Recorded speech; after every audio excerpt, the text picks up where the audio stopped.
Audio Jungle.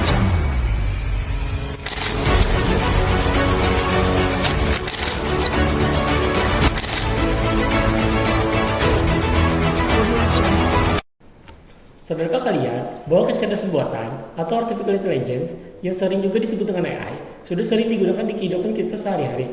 Misalnya seperti Gojek atau Grab yang menggunakan AI untuk menghubungkan penumpang dengan pengemudi terdekat, memprediksi waktu penjemputan, serta memberikan estimasi biaya perjalanan yang akurat. Sehingga, tapi yang akan kami bawakan di video kali ini, bagaimana jika teknologi AI dapat menggantikan semua pekerjaan manusia? AI adalah simulasi dari kecerdasan yang dimiliki oleh manusia yang dimodelkan di dalam mesin dan diprogram agar bisa berpikir seperti halnya manusia. Sedangkan menurut McLeod dan Shell, kecerdasan buatan adalah aktivitas penyediaan mesin seperti komputer dengan kemampuan untuk menampilkan perilaku yang dianggap sama cerdasnya dengan manusia untuk menyelesaikan masalah. Dengan kata lain, AI merupakan sistem komputer yang bisa melakukan pekerjaan-pekerjaan yang umumnya memerlukan tenaga manusia atau kecerdasan manusia untuk menyelesaikan pekerjaan tersebut. Tidak hanya memiliki kelebihan, AI rupanya juga mampu memberikan efek negatif terhadap keberlangsungan hidup manusia dan sistem. Jadi berikut adalah kekurangan dari AI. Yang pertama adalah biaya implementasi yang tinggi.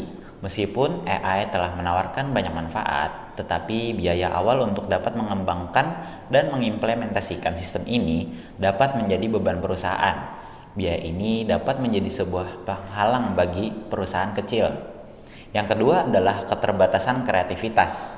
Meskipun AI memiliki kemampuan untuk dapat menjalankan tugas-tugas otomatis dan dapat memproses informasi dengan cepat, tetapi kreativitas manusia tetap sulit untuk ditiru dengan mesin.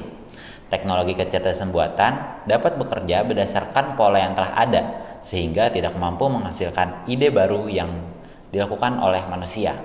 Yang ketiga adalah masalah etika dan privasi. Beberapa algoritma pada AI memiliki potensi untuk memperkuat stereotip atau diskriminasi yang telah ada karena dalam penggunaannya membawa sejumlah masalah etika dan privasi, terutama dalam penggunaannya dapat menimbulkan tantangan terkait etika seperti privasi data dan penggunaan algoritma yang dapat memperkuat bias.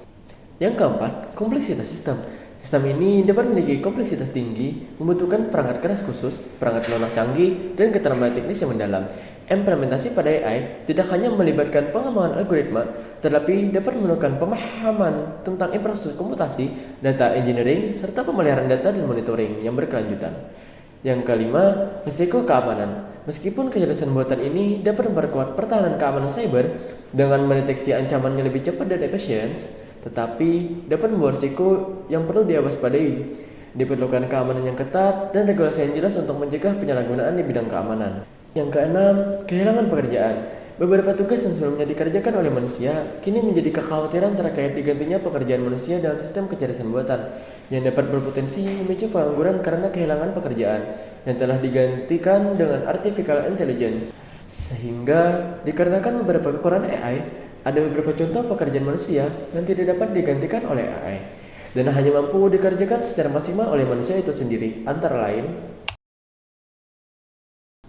Baik, yang pertama ada pekerjaan yang membantu empati dan interaksi manusia. Dikategorikan ini pekerjaan yang tidak dapat digantikan oleh AI ialah konselor dan psikolog yang memerlukan pemahaman antara manusia dan dokter.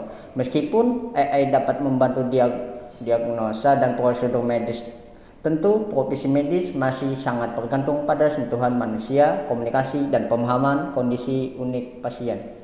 Dalam perawatan kesehatan, komunikasi dan empati yang sangat penting dalam membangun hubungan yang baik antara profesi medis dan pasien. Yang kedua, ada pekerjaan yang mengutamakan kreativitas di dalam pekerjaan tersebut. Di antaranya ada seniman dan desainer. Meskipun AI dapat menghasilkan karya seni berdasarkan pola tertentu, kreativitas manusia dapat menciptakan karya seni asli, musik, atau desain masih jauh lebih unggul. Seniman yang dapat mengekspresikan ide-ide mendalam dan filosofi yang tidak dapat ditiru sepenuhnya oleh mesin. Ketiga, adalah pendidikan seperti guru konvensional, guru les maupun dosen. Meskipun kecerdasan buatan mampu siswa untuk belajar, dan mendapatkan informasi secara singkat. Namun peran guru yang paling penting di sini adalah memberi pendidikan holistik, dan hanya guru yang dapat mengembangkan kreativitas dan moral siswa tersebut yang tidak akan bisa dilakukan AI. Dan ada beberapa kelebihan lain lagi yang hanya dapat dilakukan oleh seorang guru. Kalau AI benar-benar menggantikan semua pekerjaan manusia, pasti ada banyak hal yang perlu kita pikirkan dengan serius. Bayangin aja, pengangguran besar-besaran bisa terjadi, stabilitas ekonomi jadi terganggu. Tapi ini tidak hanya soal ekonomi. Banyak orang bisa kehilangan rasa percaya diri dan tujuan hidupnya. Soalnya, kerja itu gak cuma soal cari uang, tapi juga cara kita merasa berarti dan berkontribusi buat masyarakat. Selain itu, ada banyak hal yang cuma manusia bisa lakukan, seperti empati, kreativitas, dan mengambil keputusan berdasarkan nilai-nilai moral. Sehebat apapun AI, gak bakal bisa sepenuhnya menggantikan sisi itu. Dan kalau kita terlalu bergantung sama teknologi, apa yang terjadi kalau ada error atau penyalahgunaan? Ngeri. Jadi, meskipun AI membawa banyak kemajuan, kita harus tetap bijak dalam menggunakannya. Pastikan teknologi ini tetap menghormati nilai-nilai kemanusiaan dan kasih ruang untuk manusia agar tetap memiliki peran penting di dalam hidupnya. Dan ku ajak mereka yang merasa